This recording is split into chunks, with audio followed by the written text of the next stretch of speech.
చిత్తూరు జిల్లా పుల్చల మండలం కల్లూరులో చినుకులతో కూడిన వర్షం మొదలైన దృశ్యాలు ఇప్పుడు మనం చూస్తున్నాం. రాబోయే 2 లేదా 3 రోజులు మోస్తారు పాటు వర్షాలు కురిసే అవకాశం ఉందని ఇప్పటికే వాతావరణ శాఖ పేర్కొంది. ఈ ప్రభావంతో పుల్చల మండలం మరియు పరిసర ప్రాంత గ్రామాల్లో శుక్రవారం మధ్యాహ్నం నుండి ఆకాశం మేఘావృతమై శుక్రవారం సాయంత్రం చినుకులతో కూడిన వర్షం తుంపర్లా రాలిందని స్థానికులు పేర్కొన్నారు. శనివారం మధ్యాహ్నం ఆకాశంలో పెను మార్పులు చోటు చేసుకుని చినుకులతో కూడిన మోస్తారు పాటు వర్షం కురిసేలా అవకాశాలు ఉన్నట్లు స్థానికులు సమాచారం అందించారు.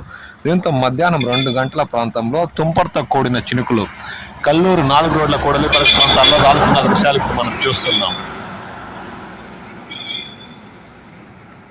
కొత్తపేట, మంగళంపేట పరిసర ప్రాంతాల్లో శుక్రవారం రాత్రి తుంపర రాలినట్లు స్థానికులు పేర్కొన్నారు.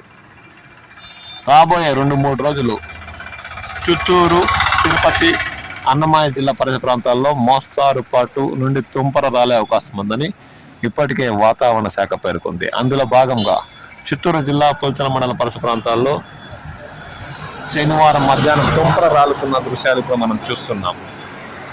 దీంతో ఆకాశం మేఘావృతమయ్యి చలి తీవ్రత పెరిగిందని స్థానికులు పేర్కొన్నారు.